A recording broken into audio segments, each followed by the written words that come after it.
afternoon. Welcome to the tea table for perhaps one of the most special teas of the year. A Valentine tea party is absolutely the crowning royal glory of a tea party. And years ago, I directed a children's choir, and I had a wonderful girl, a teenage girl named Brooke. Now she's grown up, married, and has a child of her own. But she invited me to something she had started called her Valentine tea party. Now, she had ordered her own beautiful pink flowered china online. I remember the menu. She made chicken salad with curry and lemon and croissants, and I believe little cakes. Well, I never forgot that tea party, and she had it all set just for me. And it was just an intimate tea party with candlelight, and it was so nurturing and inspiring. Well, are you excited for Valentine's Day? I'm playing some beautiful music. One of you faithful tea partners, Robin, my dear friend, gave me a gift for Christmas. And it is, I'll show you, Afternoon Tea Serenade. And it came with this lovely CD. And this book literally goes to the highest level tea rooms all around the world and has recipes and stories. And I've just been enjoying this book so much. Afternoon Tea Serenade. And it even has Harrods, the famous fabulous department store in London. It has their recipes, and it's written in cups and teaspoons and not European grams. That's hard for us Americans to translate. And so it's very easy, and I'm going to make something out of, I was noticing the scones, very simple ingredients, and through the years, I have noticed the best food is often less is best, simple ingredients. Well, I have put on double fur today. I'll show you. I was just going to wear this fur piece, and then it was so cold. It's in the 20s. It's gonna snow any minute here. So I've doubled up with fur, and then I thought, well, why not? I'll put my fur hat on. I look a bit like I'm in Russia, up in Siberia, and it's cold. Well, I'm at my table today because I set my table for Valentine's. We're only seeing a corner of it, but I have a candle, and it's in this lovely red. I have two of these on either side, and I guess I'm going to have to pull down my vase of tulips to show you. It's in the center of the table, but to get it all in the camera, this is a Valentine vase that I often use, and I put tulips in it. And we'll try to locate this. And then I've made for you, well, not totally, I got them from a bakery, but my little granddaughter, Cambria, frosted them, little heart-shaped cookies with the red sprinkles. I made homemade icing because I don't like too many chemicals. I put this little candle on here. So maybe we'll let this sit here, and we'll kind of have the flowers and the red, and then I have red goblets, red glass goblets, which I use for Christmas. and then I use for Valentine's Day. And I have red chargers that make everything really nice. Okay, well, I think we need to pour out. And I thought I will do something so simple, and I will do the tea for one that I have. And I just put it on a little pink plate, and then the charger. Let me turn this for you. Whoops. Tea for ones are really fun. Tea for one is really fun. There, it rhymes. Well, this was a gift years ago. I have two that were gifts to me. And I just had kept them in my china closet because I thought they were so special. I didn't want anything to happen. Then one day I used them and I thought, why am I not using this? Because it's very sturdy. And let me get the saucer here. Okay. Whoops. Oh boy. Oh boy. It's a little too full. Let me try that again. Oh boy. That is a little bit full. Okay. Well, that's what napkins are for, right? And I have napkins. Beautiful Valentine napkin here. That will work perfect. We'll just wipe it up. And have a splash of milk. This tea is strong. I put 2 bags in the little pot. I think that's a little much.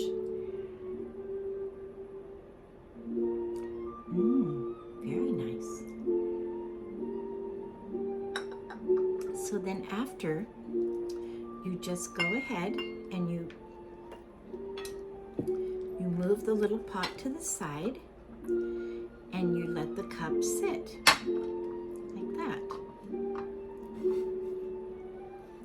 And then the cream, see, it's just like this, and it works. Isn't that beautiful? And I have a very small creamer that goes right behind. Let's put it right, just put it right there. Well, I wanted to show you the most beautiful napkin I have ever had. Look at this. It's not cloth, but it has a bow. These were a gift. A friend of mine was cleaning out a house of a lady, and she came upon all these napkins and they were going to throw them out. And she said, I thought of you. Would you like them?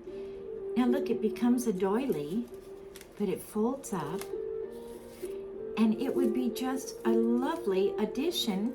I thought even, say, the cookies. You just tap a little napkin underneath the cookie, because I already have them on a doily. But isn't that lovely? You know, be creative and have a little Valentine tea party. You can make it special. You can do something that's never been done. Yes. I read a quote by Abraham Lincoln, and I want to honor him. His birthday was yesterday, February 12th.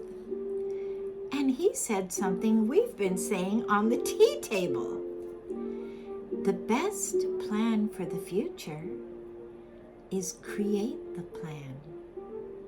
The best promise for the future is create the plan. And remember, during COVID, we were saying, we can't wait for an event. Everything was canceled. We need to create an event. My, this has gotten a little bit off. I think the fur hat knocked my clip. There, that's better, I think. So, in other words, we are the event. You are the event. You don't have to wait. No. People are waiting for you. People are waiting for someone to be strong and confident and bold and plan something special. Well, I have something really special my husband brought me. He brings me one of these every year, and it's a heart chocolate candy box. I'm not going to open it. Do you know why? Should I tell you a secret? I have not had one of these. I don't need them, if you want to know the truth. I'm trying not to eat sugar right now. Well, I looked in the box the other day, and what do you think?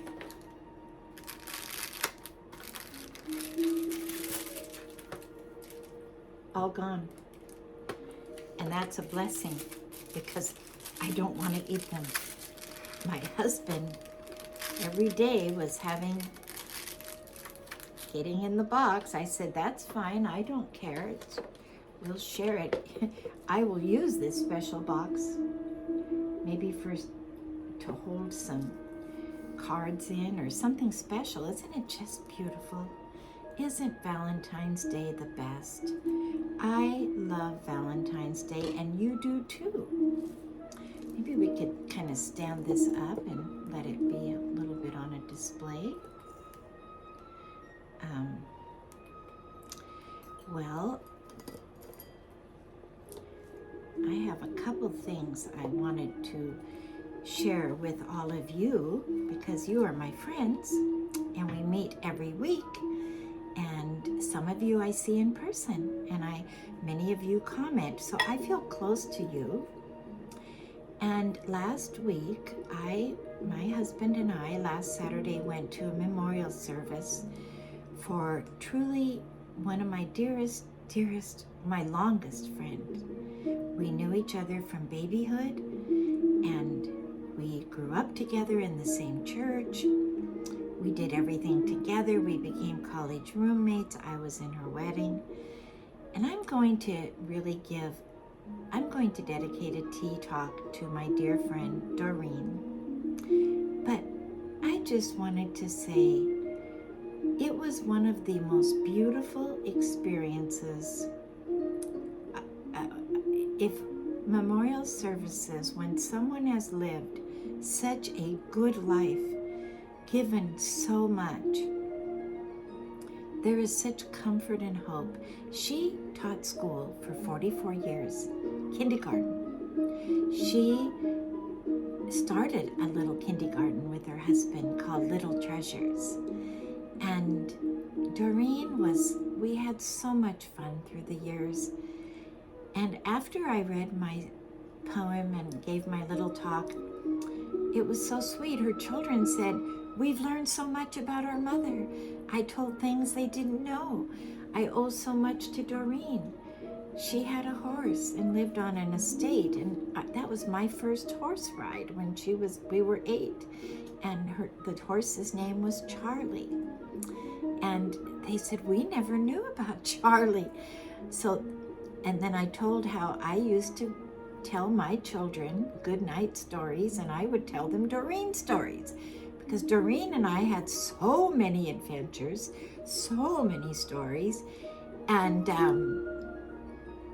Doreen was like truly a little girl. She was so innocent, sweet, filled with love, filled with excitement, and she truly loved God, and she shared her love of God with many, many people.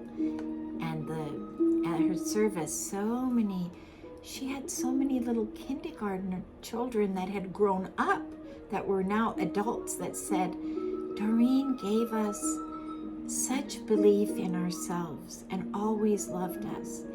And it was so positive. And she had suffered with some very serious health issues for the last 5 to 10 years. But her darling children were there, and I feel so close to them.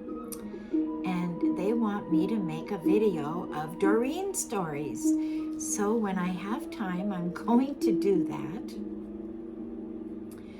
And one of the things, we would always sing together. We had the same piano teacher. And I believe I learned to sing harmony by sitting in church next to Doreen. And then when I'm sitting there, I'm thinking, I was with Doreen 3 days out of the week, my whole life. We would go to Sunday church, Sunday morning, Sunday night, Wednesday night, young people's, go to camp. And we grew up, and we were privileged. We grew up in Tacoma. We had good families that loved us. I knew her parents very well, Olga and Frank, and her mother was a wonderful cook, wonderful gardener, amazing person. And I have a cookbook. My mother and Olga were in choir together. They were altos. And our church was a wonderful church, and they had a women's guild, and I have that cookbook.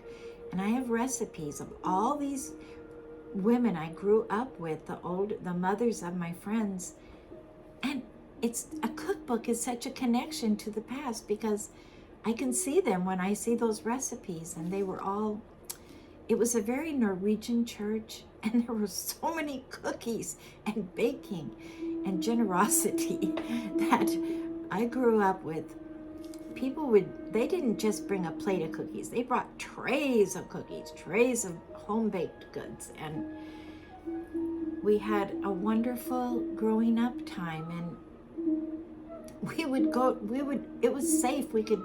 She lived on one side of Tacoma, I lived on the other. We'd take the bus downtown and go around to Woolsworth and try the makeup on and have so much fun, such adventures. And I treasure, and friendship is so rich. And then her husband, Rob, I knew him because we were college roommates. He was on the same dorm floor as my husband. So we go back to the beginnings, and we had a real camaraderie at our college. There was a lot of wonderful, beautiful Holy Spirit moving in Seattle at that time, that we would go around to various churches. She was in a singing group and I was in a singing group. We'd go to schools, churches from our college, and quite an experience. So I'm going to share later a few other things, but I wanted to just mention this because how rich I am. And we used to drive together. We would go home sometimes at college for the weekend. She'd drop me off at my parents', and then we'd drive back, and we'd sing all the way back. We would just sing and sing and sing. We would have so much fun. And I remember Doreen and I once saying, we would talk about how blessed we were. We're born in America. We're born in families that love us. We're born in We understand God loves us. We understand Christianity. We're at a college that is really a good college. We would go on and count our blessings and then sing. Now, no one was telling us to do this. We were about 18 or 19 years old. But we were just so happy and thankful. And I am so thankful for my dear Doreen. And I brought a doll. Now, one other thing I have, these are tulips that I think tulips are so nice. Maybe I could pick this up and show you, but the amazing thing is, I've had these tulips on my front porch for over a month, and they have survived the cold, which to me is just incredible. And so I thought they could be there. But here is a darling little Shirley Temple doll. Now, one of the things Doreen and I used to do after church, I would often go home with her to her house, and we would watch Shirley Temple movies. And this, I think, is either Little Red Riding Hood, or it might be when little Shirley was Heidi. But see the little ringlets? It's a Shirley Temple doll. And we would watch Shirley Temple, and then we would tap dance. And we would have so much fun. We knew all the songs. I mean, Captain January and the Good Ship Lollipop. we just wanted to do everything and be everything, and we just had fun. And so anyway, I wanted to share that. And I know that Doreen is going to have a great reward in heaven because she gave so much to so many people.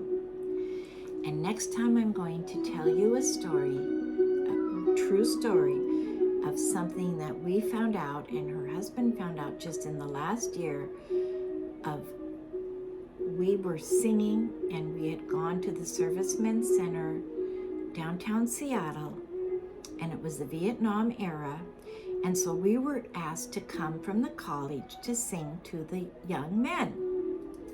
Well, there was a young man there named Tom Shipe, and Doreen, we would tell him, we would sing, and then he was talking to us, and we told him how much God loved him, and we brought him understanding that he could become a Christian, and he became a Christian. Well, come to find out, Tom was AWOL, AWOL, absent without leave. Well, Rob and Doreen, they weren't married yet, but they were taking him around Seattle and taking him to church and getting him established. Well, eventually he said, I feel now I have to go back. I can't stay AWOL. Now that I'm a Christian, I have to be honest. And so Tom went back in and he was sent to Vietnam.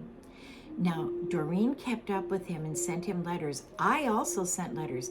I lived in Alaska that next year, and I remember working with the little I had native orphans that I worked with, and I had them baking cookies, and we sent cookies to him, and he sent me a cross, and he would send most beautiful letters, and he started having a ministry to the little Vietnamese children, and he was very on fire. Well, come to find out, within a year, Tom was killed and he died, and Doreen tried to get in touch with his family, and I think she did at one point, but then they lost contact, and a year ago, within the last year, Rob, her husband, Doreen's husband, gets a phone call, and it comes on the ground line. Well, he thinks it's scam, and he almost doesn't answer it. But he heard Shipe, and he thought, oh, wow, Shipe, I wonder. So he answered it, just miraculously. And it was Nathan Shipe, the brother of Tom. He said, I'm trying to reach Doreen. She's had such an impact on our family. And he said, well, this is the right place. And he said, I want to tell you what happened. And Doreen and Rob, none of us knew this, but Tom had been writing letters home to his family and his parents. They were not religious people, and they couldn't understand what had happened to him, becoming this Christian. And so when they found out their son died, they were sitting literally at their dining room table, weeping, and a knock comes to the door, and it's a Baptist pastor that is just randomly canvassing their neighborhood, inviting people to church. Well, they invited him in, and he sat down with them, and he said, well, let me see the letters. And because they said, we can't understand what our son is telling us.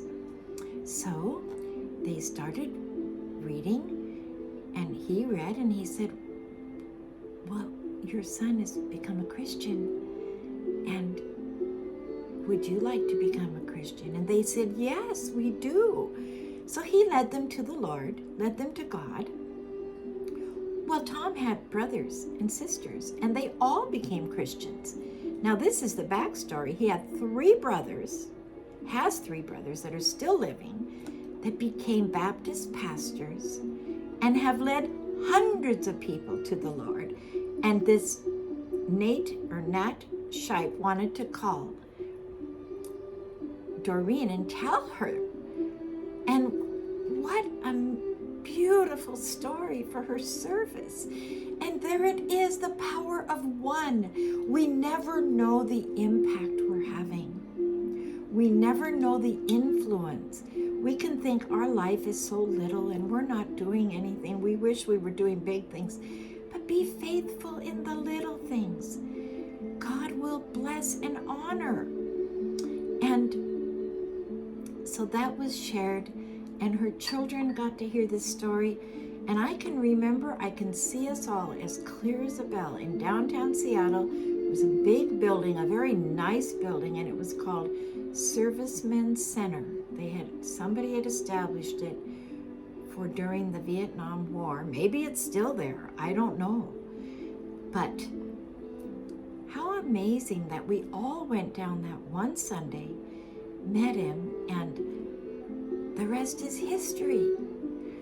When you get invited to do something, do it. Don't miss opportunity. And support one another. So important. I love Doreen's kids. They love me. And after I spoke, and I humbly say this, everybody clapped. I just felt, wow, this was really important. I came because I was giving them a side of Doreen that they didn't know. And it was a 4.5-hour drive, a long drive there and back.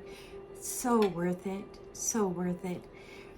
And so that's my Valentine message. Just like Saint Valentine, remember he was a saint and he was a priest, and he was persecuted, and he actually was a martyr under Claudius II in Rome because he wanted people to, he said the priest should be able to marry, and true love should be able to sparkle.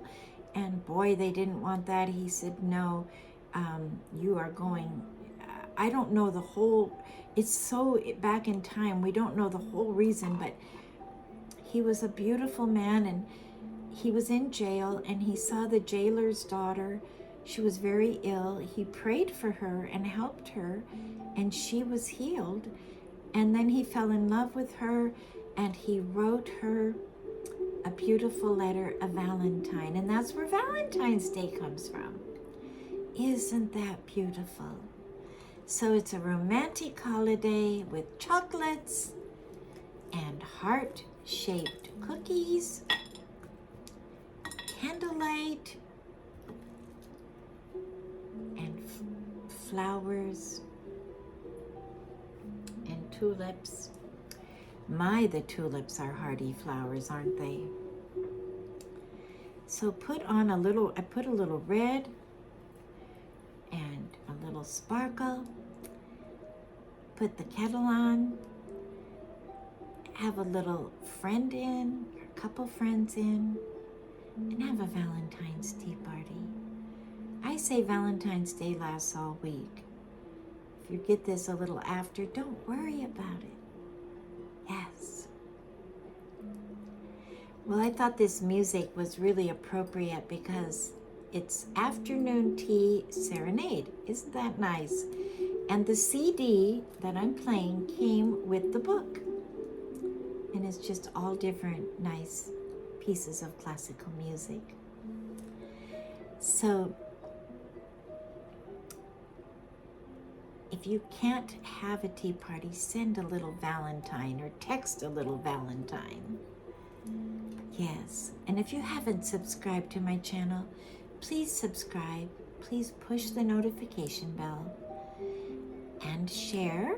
And if you have a comment, I would love it. Thank you so much. Have the most wonderful week.